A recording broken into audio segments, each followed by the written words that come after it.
Today, I'm talking to Sav, who recently co-produced Q&A on Drake's new album. So in this video, Sav is going to show exactly what he did to get this placement and give some advice about building relationships in the music industry. So enough yapping, let's get to the video. Right now you have a huge placement, but before we talk about that, just please let me know, how did you started making music? So this was basically back 2022. I was curious how everything was made surrounding the voice, like everything except the voice, because I've been singing a little bit in middle school. So before, I was just using my voice, but then I took a break from singing, and after high school I was very curious how people actually produce the beats, but I didn't even know what it was called back then. So what I did was I got a job at a restaurant and saved up some money, and then I invested everything from that job into music. I bought FL Studio Producer Edition, pair of monitors, an interface,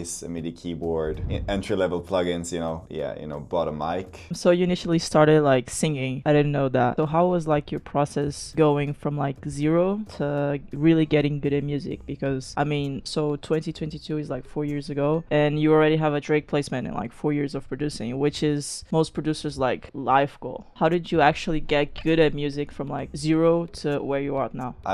For me, it was always the love of creating the art. It might sound cliche, but for me, it's like I can get inspired very quickly, and that is mostly from the music I'm listening to. So I've really always done music I've been listening to myself. So the music playing in my headphones, that's basically what I create at that moment, at that period of time. I definitely went through many genres. I started in trap and was watching a lot of Metro Boomin, so I made those hard trap beats. Also I had as we all did, have a rage type beat period, But for me, it just put in the hours. I put in the hours. To be honest, a placement like this is just life hit you at once. Everything hit you at once. Yeah. When something like this happens. I generally just created music because it was fun in the beginning. I just messed around on FL Studio for the first 2 years, and then I got into type beats. So I learned the formula behind type beats and what makes an artist want to hop on your beat. I just make the stuff I think is fun at the moment. So with this Drake placement, for instance, I made a lot of sexy drill, and I couldn't find people really to connect with, so I just posted the sample pack to YouTube, and Royal found it, and the rest is history. Yeah, so to talk about that Drake placement, how that come about, how you even got that connection. You just said he found your stuff on YouTube, but how did you build that relationship to ended up being what it is? You guys have a crazy placement together, so how did that come about? So it's funny you say how did you build a relationship, because that's something I've been really focused on lately, building genuine relationships with producers, because I think that is more valuable. If you just exchange loops, then it's just it's like a marketplace. It becomes a marketplace in DMs, you exchange goods just for the opportunities that you both have. So for me, it was I'm willing to collaborate. That's what I did with Royal. So basically, I posted this pack to YouTube, right? A sexy drill sample pack. Royal found it on YouTube and reached out to me and asked for more loops. Yeah. So that's what I did. I just sent him my, sexy drill archive. And then he cooked up on one of the samples, which ended up on the Drake project. The funny thing is, he made 5 beats from one sample. It's crazy because I've never, till this day, stumbled upon a producer that has made several beats out of one loop. I don't even think I've made several plural beats from only one sample. So, but he was consistent with it. He posted them all to his channel. One of them went viral. So other producer, Stacky, who's also on the record with us, he found mine and Royal's beat and reached out to Royal and asked for some FLPs. At that time, just behind the scenes, I didn't know about it. But then Royal told me Stacky had Drake follow him. I was okay, that's cool.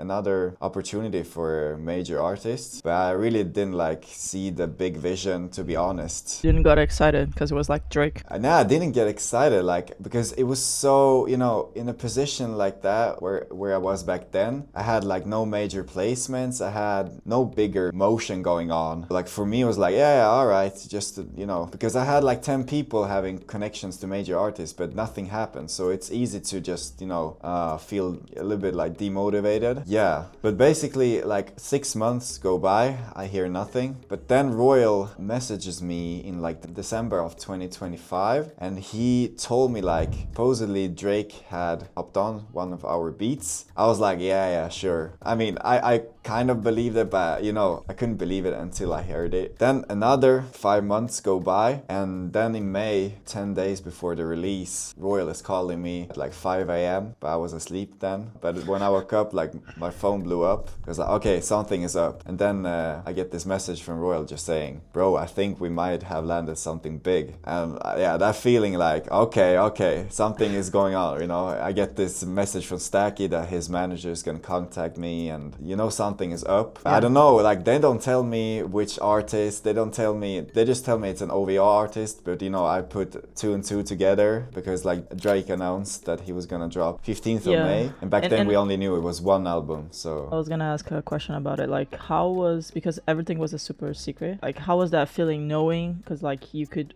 tell it was Drake? And how was like that 10 days knowing that you could have landed something big, especially with Drake? Those 10 days, to be honest, I couldn't sleep. Like there was nights I was just thinking about the song. Like I wanted to drop like right now. I want to like, you know, hear it with my own ears. Yeah. My production on the album. I was talking a lot to Royal at that time. Like we were just like, we're both like, shit, come on. It's like, can't time just fly by right now? Because it just has to drop. We just want to, yeah, because those 10 days were the longest days of my entire life. It must be crazy, like just waiting for like hearing Drake on your beat must be like an amazing feeling. Do you think networking is more important than like making the best beats? 100%. Of course, it all comes down to music in the end, right? If you don't have that skill set yet to make something that sounds, if you're aiming for those major placements, you need to be on top of your stuff, you know? You need to be the best in the game at what you do and put like your unique twist on it, you know? Then you need to be present online, on your social media. But in the end, if you just, you know, you can make the most fire beats, but if you don't network and your goal is to like put your music out there, like get those placements, get your music heard, build relationships. Without networking, that won't be possible. But what you actually have to do is build relationships, you know, not just an exchange of goods. Actually tap in with the producer or artist you're working with and build something from it, you know, go up together. If it is someone above your level, that is even better. Like you can learn so much from that producer or artist. You got the Drake placement, you weren't like chasing the placement. It was like not the normal because you posted on YouTube and then Royal found it. What do you say to producers that are like chasing that type of placements through like Instagram DMs versus posting your stuff online? So the better approach is definitely put value on the table first. That's the first thing you should do, and be clear with what you want. Don't just DM yo bro or just yo. Nobody's gonna take you serious. Like put value first on the table without asking anything in return. So I think do as much as you can, like posting sample packs to YouTube, posting type beats, having a type beat channel, posting short form content, showing your, you know, music, whatever it is. Before even DMing, have stuff on your page. That's like one thing I don't hear that many talk about. Like have a clear professional IG or social media overall. Because if you don't explain what you do in your bio and have like family photos on your page, nobody will take you serious. If I check someone's page and they have like, I don't know, they're posting pictures on food and like it's 2026. You gotta put effort. You gotta put effort. Yeah, you gotta put the effort in and be unique in some way. You can't just post like a screen recording of the Wave logo from your you know, files. It's so outdated. That could work like a couple years back, of course, but now you need to put more effort into it because there's so many beginner producers doing like that kind of stuff. It's a part of the process, of course. Okay, so last question. If you had to go back to like zero, no followers, no Drake placements, like zero connections, like nobody knows you, but you still have all the knowledge, what do you think it would be your game plan to like have a major placement? Like that's your goal and that's what you want to do? I would definitely start posting content like the first day, showing my face, talking to the camera, because I've noticed how much traction that gets. And the thing is, like, you don't even have to have a big page to get good views. If you know what you're talking about and you have a clear message with whatever you're trying to talk about, you know, you can get a lot of traction very fast. So I would definitely focus on content, just like building my personal brand through social media. That is, I mean, I think that is crucial for any type of business that has something to do with like the creative side of things. Yeah. But any business really. Yeah, I think producers actually should look at themselves like business owners, because people, they just forget like they are business owners. And yeah, your advice is really helpful. Thank you, Sav. I know your time is limited, so I don't want to like hold you too much. Yeah, I really appreciate it. I really appreciate it. That's it for me, guys. Hope you enjoyed this video. If you did, please give it a subscribe and a like, because this helps a ton. And if you want to learn how I got my first placement with 0 followers using the same method that Sav showed us today, click this video right here.